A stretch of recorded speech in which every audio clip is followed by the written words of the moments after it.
कहानी की शुरुआत, बचपन और समाज की जंजीरें। कहानी की शुरुआत होती है ब्रिटिश भारत के एक गांव से, जहां एक किसान परिवार में जन्मे बालक ज्योतिराव फुले बचपन से ही अन्याय और भेदभाव को महसूस करते हैं। स्कूल जाने की लालसा लिए वह एक स्थानीय अंग्रेजी स्कूल में पढ़ने जाते हैं, लेकिन वहां उन्हें जातिगत भेदभाव का सामना करना पड़ता है। उच्च जातियों के बच्चे उनके साथ बैठने से इनकार कर देते हैं। इससे उनके भीतर शिक्षा को लेकर एक क्रांति की भावना जन्म लेती है। सावित्रीबाई फुले का प्रवेश और स्त्री शिक्षा की शुरुआत। कहानी में मोड़ तब आता है जब ज्योतिबा का विवाह सावित्रीबाई से होता है। वह एक साधारण ग्रामीण लड़की होती है, लेकिन ज्योतिबा उसमें शिक्षा की संभावनाएं देखते हैं। वे खुद सावित्रीबाई को पढ़ाना शुरू करते हैं। धीरे धीरे सावित्रीबाई न केवल शिक्षित होती हैं, बल्कि वे एक क्रांतिकारी शिक्षक के रूप में उभरती हैं। इस जोड़ी ने भारत की पहली लड़कियों के लिए स्कूल पुणे में 1848 में खोला। ये कार्य समाज के लिए एक झटका था। ब्राह्मणों और रूढ़िवादी समाज के लोगों ने इसका तीव्र विरोध किया। सावित्रीबाई को स्कूल जाते समय पत्थर और गोबर तक फेंका जाता था, लेकिन उन्होंने हार नहीं मानी। ब्राह्मणवादी व्यवस्था और सामाजिक बहिष्कार। ज्योतिबा और सावित्रीबाई का मिशन केवल शिक्षा तक सीमित नहीं था। उन्होंने विधवा पुनर्विवाह, सती प्रथा और छुआछूत जैसी सामाजिक कुरीतियों के खिलाफ भी आवाज उठाई। वे अछूतों के लिए पानी के टैंकर, स्कूल और मंदिर जैसी मूलभूत सुविधाओं की मांग करते हैं।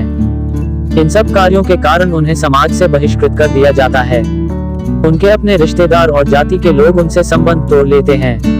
लेकिन ये जोड़ी अपने मिशन से पीछे नहीं हटती।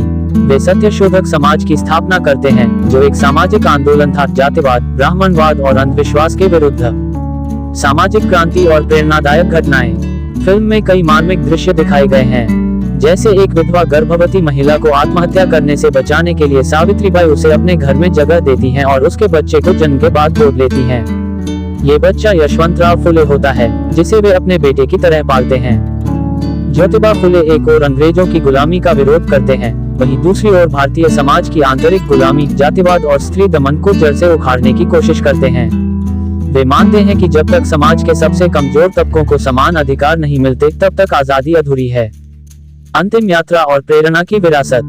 फिल्म का अंतिम हिस्सा बहुत भावुक है। ज्योतिबा फुले वृद्ध और बीमार हो जाते हैं, लेकिन फिर भी वे अपने मिशन पर लगे रहते हैं। सावित्रीबाई अंतिम क्षणों तक उनके साथ होती हैं। उनकी मृत्यु के बाद सावित्रीबाई आंदोलन की अगुवा बनती हैं और उनकी विरासत को आगे बढ़ाती हैं। फिल्म का अंत एक शक्तिशाली संदेश के साथ होता है कि शिक्षा, समानता और न्याय के बिना कोई भी समाज उन्नत नहीं हो सकता, और यह भी कि परिवर्तन एक व्यक्ति से शुरू हो सकता है, लेकिन जब वह संकल्प बन जाता है तो पूरी व्यवस्था हिल सकती है। फिल्म का महत्व। फुले फिल्म सिर्फ एक बायोपिक नहीं है, बल्कि यह सामाजिक क्रांति का दस्तावेज है। ये हमें याद दिलाती है कि जो अधिकार आज हमें आसानी से मिलते हैं, वे किसी की तपस्या, संघर्ष और बलिदान का नतीजा हैं। फिल्म हमें प्रेरित करती है कि हम भी अन्याय के खिलाफ आवाज उठाएं, चाहे वह कितना ही कठिन क्यों न हो।